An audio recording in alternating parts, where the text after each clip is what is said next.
Welcome to the Grit Daily Startup.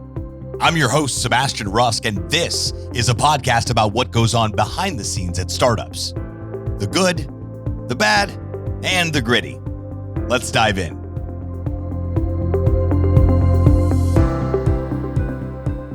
Tom Fairey, welcome to the show. Thank you very much for welcoming me. Hey, it's great to have you here. So on this show, we talk about the good, the bad, and the gritty of the startup world. We'll get into that in a little bit here. But first things first, let's help our listeners understand a little bit more about you. Yeah, sure. So I'm Tom Fairey. As you can tell by my sexy accent, I'm from London in England. All those American listeners. I was going to say Alabama here in the States. You were going to say this guy is he sounds so sophisticated and full of wisdom, like all British guys. But yeah, so I run a company called Stakester. Stakester is a skill-based competition platform. So really simply, if you want to play your mate at a video game and you reckon you're better than him and you want to play for a bit of money and make things interesting, you do it on my platform. We are the fastest growing of our kind in the world, and we've been going for about 2.5 years. It's been a pretty wild ride. So we're, things are going well. And that's me. And how did you get this idea? You woke up one day and you're like, Stakester. Oh, God, actually, no, true story. Let me tell you. So I had a previous startup before, which is still going. It's going really well. But I was, we grew really quickly, but I don't know how to mix my words. I hated it. I was so bored. It was just a B2B SaaS product. It's not very sexy. You're just building a business. You're not really passionate about it. So I hung on my gloves and I'm into my jiu-jitsu, and I was in the gym and I'm on the mat and this Russian guy comes in, which is interesting now considering we're about to go to war with them. But I'm there on the mat and this Russian guy comes over and he goes, I recognize you. You'll win competition. And I'm like, yeah, I did win a competition. I felt amazing. All my mates around me were like, who is this guy? And then he follows up with, but you look so weak, which in fairness to him, I do. So that's fair enough. And I was like, all right, mate, chill out. Yeah. Yes, that. Why don't we spar sometime? And he goes, okay, we'll spar. It's like, okay, this has escalated quickly. So anyway, long and short of it, I wrestled this Russian guy. He was bigger than me, and he said we should do it for money. So we did, and it wasn't very good, and I beat him. And then he didn't pay me up, and I was like, "You mother, where's my money?" And he goes, "Oh, I'll pay you next time." I said, "No, you won't pay me next time. You pay me now." And I was like, "I'm not giving my bank details." You know, I was obviously, awfully being racially profiling there and thinking he was going to steal all my money. But I was like, let's. So I said, there must be an app for this. And so I looked for my phone. There was an app. I was like, boom, there's an idea. I'm going to go and start a business like that. Now, I will admit to you, initially the business was an app which allowed you to wrestle with people for money and they'd pay up. There's not a huge market for that, buddy.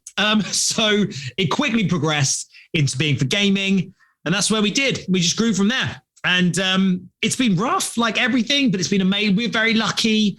You know, whilst everyone was dying of COVID, a lot of people were stuck at home playing video games. So that really worked in our favor. Amazing. So the gaming space has been huge for you guys. Yeah. Oh, yeah. I mean, yeah, 100%. It's definitely not, a friendly bet and people go, well, let's just get on Stakester and handle this. That's basically it. Well, that's what it is. So it's just like, so weirdly, so I have, counterintuitively, I hate gambling. Like, I hate gambling. I think it's so moronic to put money on something that you can't control the outcome of. Yet I'm not naive and I understand that it's a lot more exciting when you do. So if you're at a rugby match, you won't understand what it is because you don't have real sports in America. But in England, we have rugby, which is kind of like American football, but for real athletes. And if you're at a match and you want to put a bit of money on, it gets a little bit more spicy. But I think that's a really bad mental behavior because you're relying on someone else to make you successful. So I want to take that excitement that you get from making something interesting by adding a dynamic, you're playing for something, but in a skill-based area where you can only, so on our platform, you can only put money on yourself and you can only put your money on yourself to win and you can only do it in a game of skill. So that's what got me excited. And that's what we do. And so we get people on there who think they're amazing at FIFA and they want to go and compete against people and that's how they roll. Amazing. So let's talk about this Golden Gilet. That's a new word for me. The Golden Gilet. Gilet. For those people that listen, a gilet, okay, for those of you who are American and can't speak proper English, okay, so horrific, so offensive. A gilet is a vest. So, like you wear the padded vests, which you wear to keep warm in the summer or in the autumn.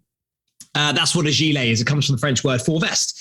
So look, we two things about our company. One, we spend a lot of time speaking to VCs. Okay. And there are two things about VCs that everyone knows. One, the truth is, I don't want to people rag on them, but they are genuinely changing the planet. They're the people who are giving companies money, which will then go on and change the world. All the things that happen in our world at a huge scale that really impacts our lives, so people like Tesla and all the social media businesses, they really affect our lives, but they wouldn't be there without the VCs, and they get a tough ride. And so they are changing the world.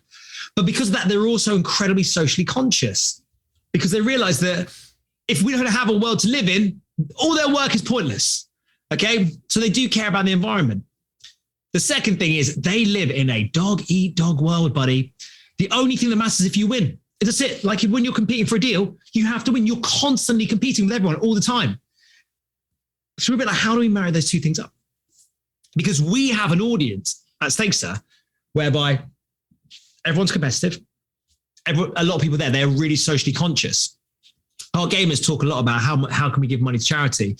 And so we thought, why don't we create a competition where we get VCs to compete with VCs over who is the fittest VC on the planet. Now, there's a bit of a joke in there because when I'm pitching to VCs, okay, right, I used to be a pro athlete, and dear God, do you get a lot of VCs that bang on about how good they are on their Peloton and how fit they are all the time, buddy. And I was like, well, let's put that money where your mouth is, and let's find out who really is the best, and let's get that money for charity. So we partnered with an amazing charity called Cool Earth, who was simply just making the world cooler. An amazing clothing brand called Woven, who are making sustainability sexy with amazing clothing. And finally, we're partnering with Super League Triathlon, who are a huge triathlon company. Elite triathletes race with them every year. And we're running an event with them at the Olympic Stadium in London, where it's going to be loads of people there at their event, and our VCs are going to get to compete at that event as well. It's going to be amazing. And we're going to make like $100,000 for charity. I'm basically a hero. I'm basically changing the world, mate. That's what I'm doing. So these VCs are doing a physical competition of some sort? Correct. So the challenge is simple. In teams of 3 or more, you have to burn as many calories as you can over the course of a week. Simple as that. Okay. The average burn across all those competitors over the course of a week.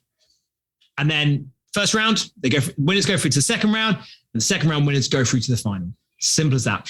How many calories can you burn a week? You can do it running. You can do it just do a CrossFit. You can do whatever you want. Just burn those calories, and whoever burns the most, they're through to the next round.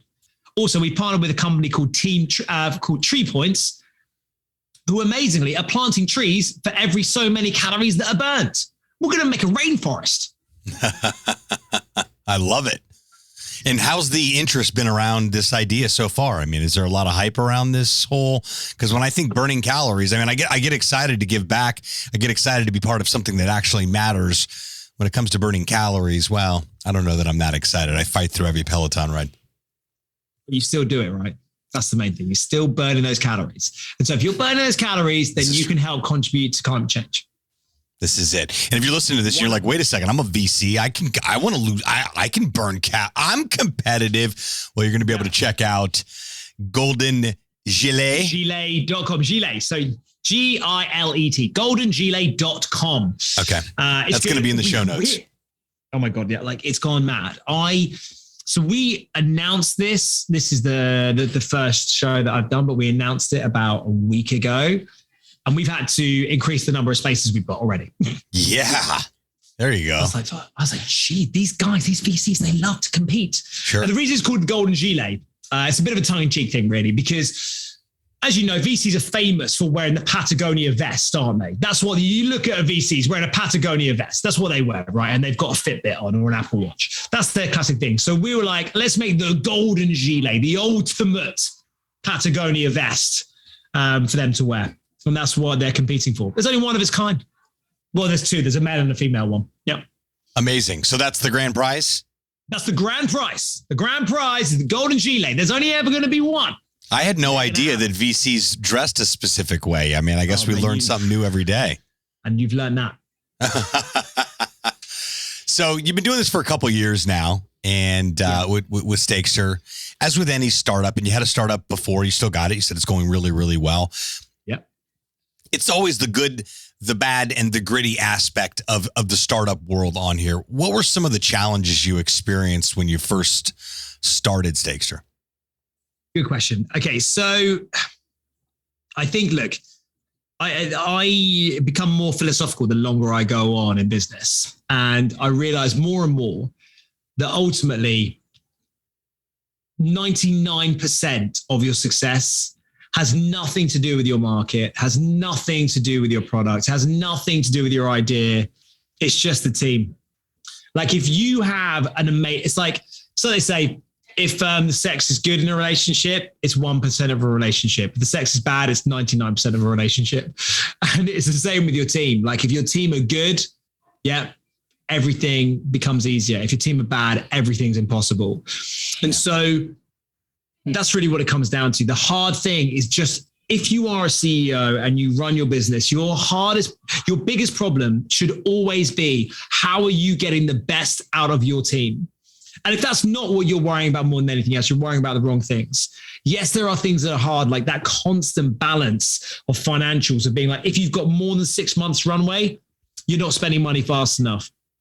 If you've got less than 4 months runway, your company's collapsing. So you're always in that weird number where you're like, and I always say, as a founder, you're always 3 months away from sale or failure all the time, right? Constantly. That's the reality of it. And as a founder, you're constantly struggling with that self-belief, that ability to try and motivate others, whilst you on the inside are like, oh my God, this is so stressful. That's the reality of it. But that's why we do it, because the truth is, struggle is what makes us stronger. Like if you want an easy life, go and become an accountant and earn an average salary and just have no freedom and make other people successful. Whatever, it's fine. That's cool. I love it. But the truth is, as a founder, like your journey is one of constant struggle. Yeah. Have you found that when you, specifically having some experience in the startup world and having done this multiple times, have you found that when you started a startup, when you launched the startup, it was a great idea, it was a lot of excitement, and then boom, it exploded and grew, and next thing you know, you're responsible for more than just yourself? And it was a different reality, because I've had conversations with different startups and founders of such that, I started out with this, but we had no idea the rapid growth that would happen. And now it's not just, can we keep the lights on? Can we keep the doors open? It's that I'm now responsible for making sure that the people on my team are eating and their families are taken care of and things of that nature. How has that journey of becoming the startup and successful been? Because I know there's always a difference. Some people absolutely, I love the fact that I can empower my team and create opportunities for people. And other people are like, you know what? It's a lot. I mean, it's enough to put one foot in front of the other just in life in general. But when you've got a team and responsibilities in the fold that you're specifically responsible for, it just adds a different layer to the equation. Yeah, it does. And like anyone who enjoys that feeling is a liar. Yeah. There's nothing there is a burden of responsibility that people don't talk about enough. The truth is and there is actually something that is the reality. Like it gets harder the more people you have responsibility for, because I go upstairs now and my office is full and I look at people around the office and I'm like, I'm responsible for you. Yeah. Like I'm helping you to live in existence. Not only am I responsible for you getting money, but also making sure that you have a fulfilling time while you're here. Sure. And that you get a career that you are on a trajectory, and I'm helping you to be the best version of yourself. That's a responsibility. The other thing that people don't talk about in that journey is the strange obsolescence at 30 employees. As a CEO. It's really bizarre, because you spend at the beginning, you're a specialist, right? Okay. And I'm a specialist in some things, but not others. And you're doing a job, okay? And you're doing something. And all of a sudden, about 30 employees, all of a sudden it's like, so what am I doing? What's my job? You sit down at your desk and you're like, I'm just answering questions and making decisions now. Like, I'm not doing that. I'm not writing code. I'm not building a product. I'm not writing a marketing campaign. I'm not helping with the operations of the business. I'm not doing my accounts. I'm not doing my forecasts. Everyone else is doing that. And I'm just making decisions on stuff. Sure. And people say, what's the role of a CEO? And it's like, to make decisions? Like, I don't know. It's bizarre. To play golf. Yeah. Yeah. No, but it's like, it's a really bizarre feeling because you're like, this business is running itself, not running itself, but people are running this business for me. And it's a wonderful feeling, but it's a strange journey to go through. And I've been through it twice now. And every time it just feels different. You're like, so what is my skill? What am I here for? And that's a hard thing to go through. Yeah, it really is. It really is. So what's after the upcoming event that you've got here, the Golden Gilet? Yeah. What's happening for 2022 here for Stakester? Well, the Golden Gilet is just something that we're doing to try and raise some money for charity. Sure. Right? Nothing about us, right? Okay. For us, so we've just about found product market fit. Okay. So we're at that amazing time as a business whereby we have built the engine and now we're adding fuel. Okay. And that however much fuel we put in, the faster we'll go. So we're in that point now where we're not officially raising money, but people are starting to try and give us money. We're in a fortunate position that we don't need to take it. And so I think this is the year of scale for us. We've been building for 2 years and now we're about to scale. And I get quite daunted by how big I think we can be within the next year. So at the moment, like I said, we're about 35 employees. I think in terms of the number of employees, I don't know that we'll be way bigger. I think we'll probably get to about 45. But in terms of the number of customers, so we have 85,000 active users right now. By the end of the year, we'll probably have 500,000. That's the kind of size. Yeah, exactly. That's the kind of growth rate we're on at the moment. And that's pretty cool. But also with that comes a lot of responsibility. Yeah, it does. What's the alternative though? No opportunity, no responsibility, right? Exactly. Shut up anyone else who strives away from it. Go and do your other jobs. That's it. That is it. Well, I've really enjoyed our conversation. Your energy is definitely one of a kind. Always love to connect with friends over the pond and learn about what you guys got going on here. I hope everything goes great with the fundraising. I hope you guys break all kinds of different records. And this year, I'm rooting for that 500,000 user mark. Let's go for 1 million. Why not? Right? Why not? Yeah, let's do it. Well, we'll have to have you back on the show at some point to get an update on how things are going at Stakester there. You want to get information on the upcoming fundraiser, the links are going to be available in the show notes. That's the description of this podcast episode if you're wondering what the heck a show note is. Tom, I appreciate your time, man, and it was certainly great meeting you, and I really enjoyed our conversation. Likewise. Cheers, buddy. Thanks so much. Likewise. Until next time, friends.